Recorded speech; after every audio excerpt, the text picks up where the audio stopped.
तुम्हाला चक्कर आली आहे असं सांगून एका वृद्ध महिलेच्या पाकिटातून एका अज्ञात चोरट्या महिलेनं 1,43,000 रुपयांचा ऐवज चोरून नेला। याबाबत हकीकत अशी, दिनांक 17 डिसेंबर 2025 रोजी सायंकाळी 4:30च्या सुमारास सोलापुरातील किडवाई चौक ते सिव्हिल चौक दरम्यान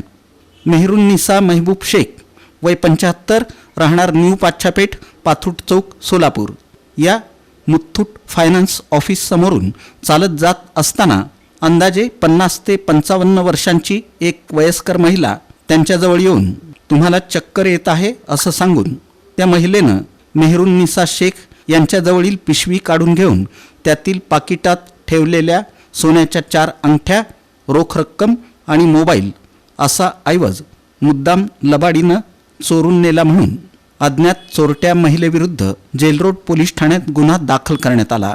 अधिक तपास पोलीस नाईक गायकवाड हे करतायत।